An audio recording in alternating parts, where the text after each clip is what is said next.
मैं doctor Shailesh Kumar Singh, assistant professor राजनीति विज्ञान विभाग, दिग्विजयनाथ पीजी कॉलेज गोरखपुर। आज मैं आप लोगों को प्लेटो के शिक्षा सिद्धांत के बारे में बताऊंगा। हम ये चर्चा करेंगे कि प्लेटो का शिक्षा सिद्धांत क्या था। चलिए आइए देखते हैं प्लेटो का शिक्षा सिद्धांत। प्लेटो की पुस्तक रिपब्लिक का केंद्रीय विषय आदर्श राज्य है, जिसके निर्माण हेतु उसने न्याय सिद्धांत को आधारशिला तथा शिक्षा एवं साम्यवाद के सिद्धांत को आधार स्तंभ के रूप में प्रयोग किया है। वह आदर्श राज्य की बागडोर ऐसे दार्शनिक शासक के हाथ में सौंपता है जो आत्मज्ञानी, विवेकशील एवं परम सत्य के गुणों से युक्त हो, अर्थात जो शुभ को जानने वाला हो, साथ ही जिसके नागरिक कर्तव्यनिष्ठ हों। इस ध्येय की प्राप्ति के लिए वह शिक्षा सिद्धांत प्रस्तुत करता है। प्लेटो की मान्यता थी कि किसी भी श्रेष्ठ राजनीतिक जीवन के निर्माण के लिए श्रेष्ठ शिक्षा प्रणाली का होना नितांत आवश्यक है। अतः जिस सीमा तक किसी राज्य का निर्माण करने वाले व्यक्ति श्रेष्ठ होते हैं, उसी सीमा तक राज्य के श्रेष्ठ होने की संभावना होती है। प्लेटो ने इस प्रश्न को मूलभूत माना तथा अपने दर्शन में इसे प्रमुख स्थान दिया। इसलिए रिपब्लिक में शिक्षा पर उसने इतना गहन एवं विस्तृत वर्णन किया है कि रूसो लिखते हैं कि रिपब्लिक राजनीति शास्त्र का ग्रंथ नहीं, वरन शिक्षा पर कभी भी लिखा गया सर्वश्रेष्ठ ग्रंथ है। इस संबंध में सेवाइन लिखते हैं कि प्लेटो ने शिक्षा पर ही अधिक बल दिया है। प्लेटो की मान्यता थी कि एक आदर्श राज्य श्रेष्ठ नागरिकों के श्रेष्ठ चरित्र पर ही स्थिर रह सकता है, जिसे ढालने का कार्य शिक्षा के आधार पर ही संभव है।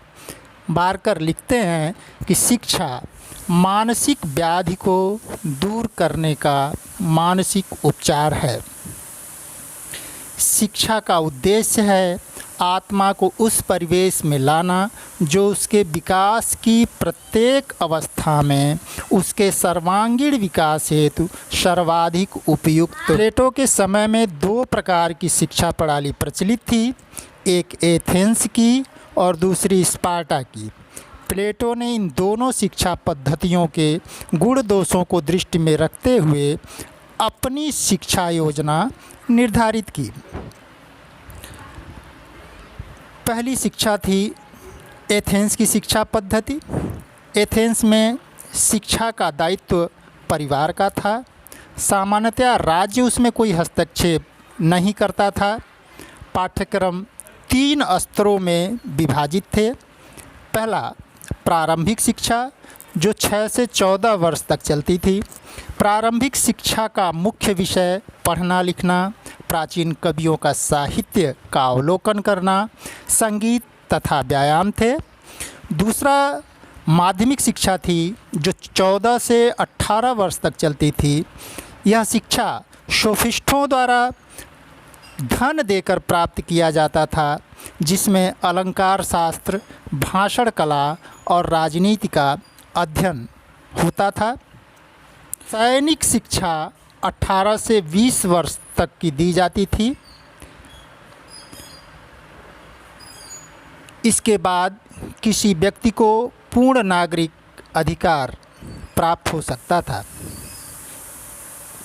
प्लेटो के अनुसार एथेंस की शिक्षा, जहां एक ओर व्यक्ति का समुचित मानसिक और शारीरिक विकास थी, वहीं उसका दोष यह था कि यह शिक्षा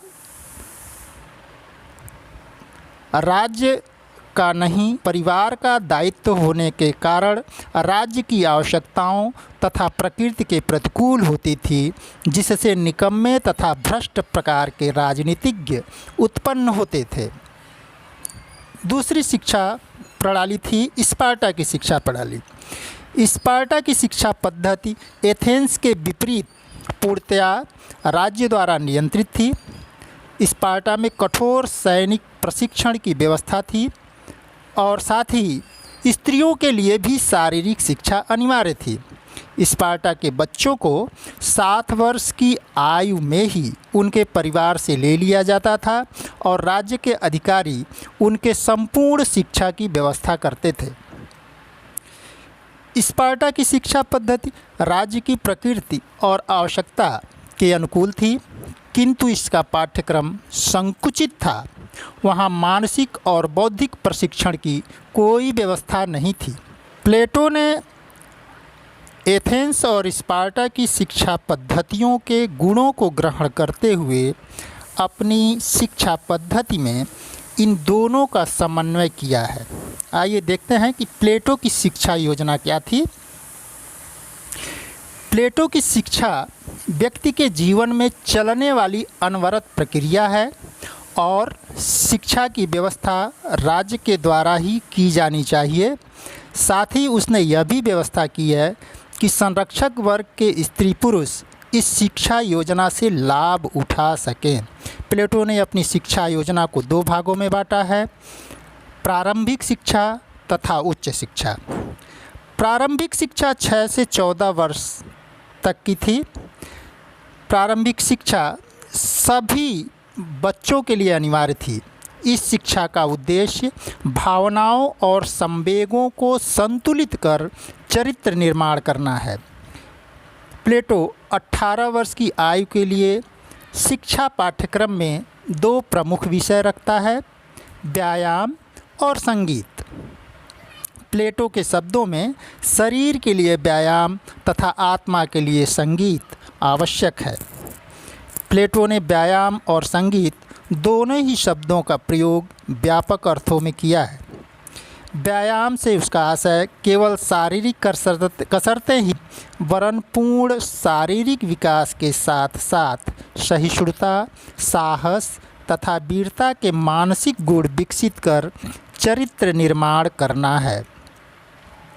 संगीत मन की शिक्षा के लिए संगीत आवश्यक है। संगीत भावनाओं को परिष्कृत कर बुद्धि की सुप्त शक्तियों को जागृत करता है। संगीत शब्द का प्रयोग भी प्लेटो ने व्यापक अर्थ में किया है। इसके अंतर्गत नृत्य, संगीत, कविता पाठ व ललित कलाएं सम्मिलित हैं, किंतु वह चरित्र पर बुरा प्रभाव डालने वाले साहित्य तथा कलाकृतियों पर राज्य द्वारा कठोर प्रतिबंध लगाने की व्यवस्था करता है। 18 वर्ष की आयु तक उपर्युक्त शिक्षा प्रदान किए जाने के बाद 18 से 20 वर्ष की आयु तक 2 वर्ष की अवधि के लिए सैनिक शिक्षा की व्यवस्था है। प्रारंभिक शिक्षा का उद्देश्य सभी व्यक्तियों को श्रेष्ठ नागरिक बनाना है। इसके बाद उच्च शिक्षा। प्लेटो की शिक्षा योजना में प्रारंभिक शिक्षा सभी व्यक्तियों के लिए थी, किंतु उच्च शिक्षा कुछ प्रतिभा संपन्न व्यक्तियों के लिए ही है। प्रारंभिक शिक्षा प्रदान किए जाने के बाद बौद्धिक और क्रियात्मक परीक्षा की व्यवस्था की गई है, जिसमें अनुत्तीर्ण होने वाले व्यक्ति देश के सैनिक एवं उत्पादक वर्ग का निर्माण करेंगे तथा उत्तीर्ण व्यक्ति उच्च शिक्षा प्राप्त कर सकेंगे। यह शिक्षा राज्य के शासक या संरक्षक वर्ग के लिए है और इसमें स्त्री व पुरुष दोनों ही भाग ले सकेंगे।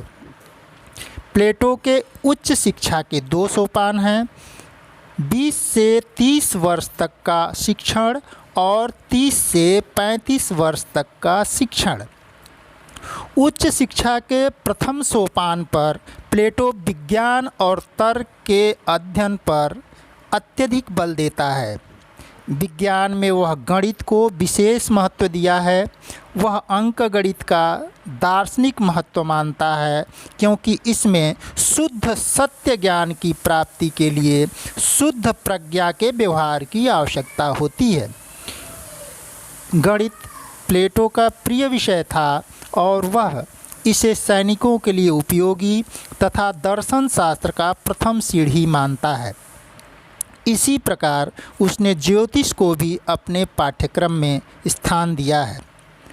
10 वर्ष की उच्च शिक्षा के बाद 30 वर्ष की आयु में परीक्षा की व्यवस्था की गई है, जिसमें असफल विद्यार्थी, राज्य के साधारण अधिकारी तथा सफल विद्यार्थियों को 5 वर्ष तक अर्थात 35 वर्ष की आयु तक मुख्य रूप से द्वंद्वात्मकता की शिक्षा की व्यवस्था की है, जिसमें दर्शन शास्त्र के अध्ययन पर विशेष जोर दिया गया है।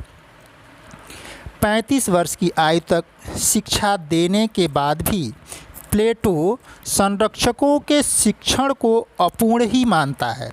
अभी तक उन्हें केवल बौद्धिक शिक्षा ही मिली है, उन्हें संसार का व्यावहारिक अनुभव नहीं है। अतः प्लेटो ने इसके लिए 15 वर्षों तक जीवन की पाठशाला में कठिनाइयाँ झेलकर व्यवहारिक शिक्षा प्राप्त करने की व्यवस्था की है। इस प्रकार 50 वर्ष की आयु तक जीवन की सभी परीक्षाओं में खरे उतरने वाले लोक व्यवहार और शास्त्रों का गंभीर ज्ञान रखने वाले दार्शनिक ही प्लेटो की सम्मति में शासक बनने के अधिकारी हैं। सेवाइन के शब्दों में प्लेटो द्वारा प्रतिपादित उच्च शिक्षा का यह सुझाव सर्वाधिक मौलिक और महत्वपूर्ण है। प्लेटो की शिक्षा योजना को समझने के बाद हम ये देख लेते हैं कि शिक्षा सिद्धांत की कौन कौन सी विशेषताएं हैं। प्लेटो के शिक्षा सिद्धांत की निम्न विशेषताएं बताई जा सकती हैं। पहला, राज्य द्वारा नियंत्रित एवं अनिवार्य। प्लेटो का मत है कि राजकीय नियंत्रण के अभाव में शिक्षा सामाजिक हितों की नहीं बल्कि वैयक्तिक हितों की सिद्धि होगी। दूसरा, व्यक्तित्व का सर्वांगीण विकास। प्लेटोवादी शिक्षा का उद्देश्य व्यक्ति का सर्वांगीण विकास करना है, अतः यह वास्तविक एवं पूर्ण शिक्षा है। तीसरा, स्त्री और पुरुष के लिए समान शिक्षा। प्लेटो की शिक्षा प्रणाली का यह तत्व ग्रीक पद्धति में क्रांतिकारी परिवर्तन एवं सुधार था। चौथा, शिक्षा प्रणाली के 2 भाग, शिक्षा को प्रारंभिक एवं उच्च, इस प्रकार 2 भागों में बांटना नितांत मनोवैज्ञानिक तथा विवेक सम्मत है। पाँचवां, शरीर एवं मन का विकास। प्लेटो ने अपनी शिक्षा योजना में शरीर व मन दोनों के विकास पर उचित स्थान दिया है। शरीर को पुष्ट करने के लिए व्यायाम एवं मस्तिष्क के लिए संगीत को आवश्यक माना है। छठवां, शासकों के शिक्षण पर बल। शिक्षा पद्धति की एक विशेषता शासन को कला मानकर सुशासन के लिए शासकों के शिक्षण पर बल देना है। सातवां, पाठ्यक्रम का आधार उचित आयु व वर्ग। प्लेटो की शिक्षा का पाठ्यक्रम आयु, वर्ग एवं बुद्धि के आधार पर निर्धारित होती है। आठवां, पाठ्यक्रम में नैतिक मानदंडों को उचित स्थान। इस हेतु प्लेटो कुरुचिपूर्ण साहित्य एवं कलाकृतियों पर राज्य द्वारा प्रतिबंध लगाने की बात करता है। नौवां, शिक्षा एवं एक दीर्घकालिक अनवरत प्रक्रिया। प्लेटो ने शिक्षा को अल्पकालीन कार्य न मानकर आजीवन चलने वाली प्रक्रिया माना है। इस प्रकार स्पष्ट है कि प्लेटो अपनी शिक्षा योजना के माध्यम से नागरिकों का विकास करना चाहता है, तो दूसरी तरफ ऐसे मानव का निर्माण करना चाहता है जो सत्य का ज्ञान रखने वाला आदर्श राज्य का संचालन करे। यह कहा जा सकता है कि प्लेटो की शिक्षा योजना के सामाजिक एवं व्यक्तिगत दोनों पहलू हैं। मैक्सी ने लिखा है, प्लेटो की शिक्षा योजना अनेक दृष्टियों से आधुनिक लगती है। प्लेटो की शिक्षा योजना की विद्वानों द्वारा कुछ आलोचनाएं की गई हैं जो इस प्रकार हैं। पहला, सभी वर्गों के लिए शिक्षा की व्यवस्था नहीं।